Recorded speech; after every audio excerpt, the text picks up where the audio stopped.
What's up? It's your boy KC. How y'all doing? It's that time of the week again. Time for another top 8. Yes, it's a top 8 because there are only 8 of these games, so I have to pick one from all 8 of them.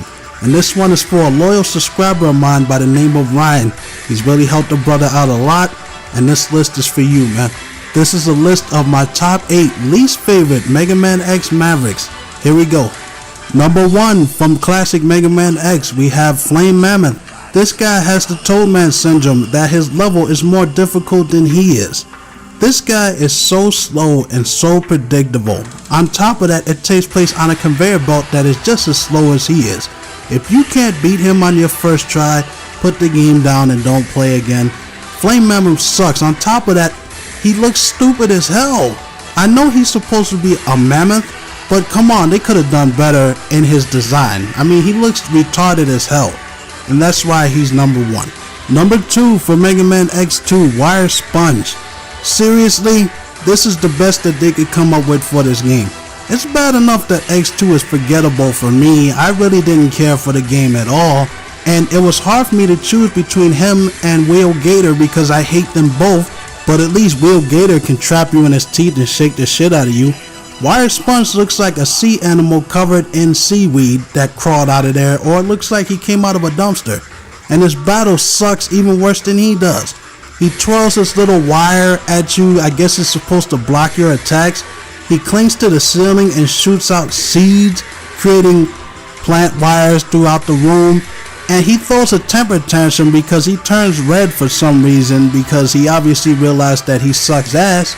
And that's pretty much all his battle is. He's extremely easy to beat, and that's why he's number 2. Now it's time to talk about my favorite X game out of the series, Mega Man X3. I love damn near everything about this game. The soundtrack is nothing short of amazing. I love a lot of the Mavericks. I love the story in this game. However, there are sea creatures that are just not threatening no matter what the hell you do to them.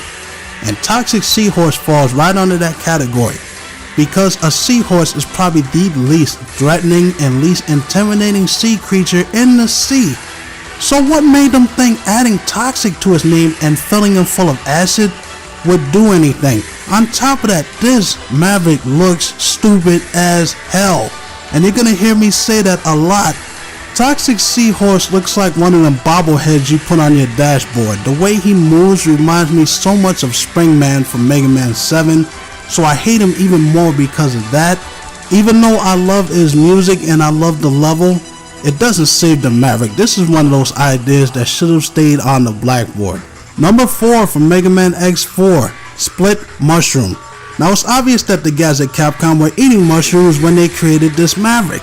Now I love Mega Man X4. It's one of the best in the series. Comes in second place for me in my personal opinion. It's difficult as hell, but I love it. But Split Mushroom has a great level. It also has a great ability that X and Zero get from him, the copy ability. I love it. But it doesn't change the fact that it's still a mushroom. Something that people eat. Something that is supposed to be scared of you, not the other way around. And its design is just ridiculous. That's why it's number 4. Number 5 from Mega Man X5, we have Grizzly Slash, or Crescent Grizzly in the Japanese version.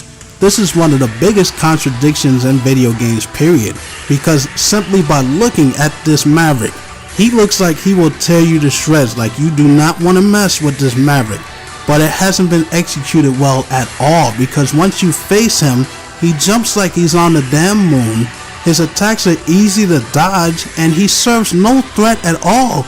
The grizzly bear is one of the most ferocious animals on this planet, and somehow Capcom made it look like a giant wuss, and that's why it's number 5. Number 6 from Mega Man X6, we have Ground Scaravage.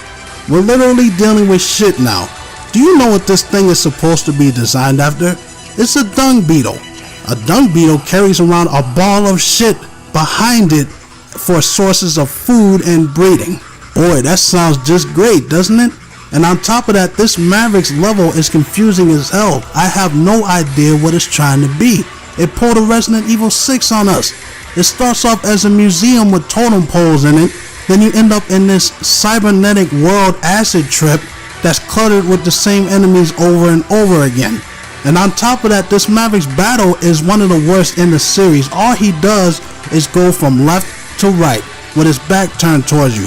You should be able to beat this guy in your first try. If you can't, you suck. And they should put Ground Scaravage on the cover of Mega Man X6, because Mega Man X6 has got to be one of the worst Mega Man games I have ever played in my entire life. So it's symbolic. A shitty game with a shitty Maverick on the cover carrying a ball of shit with it. It's perfect. It's the perfect sandwich.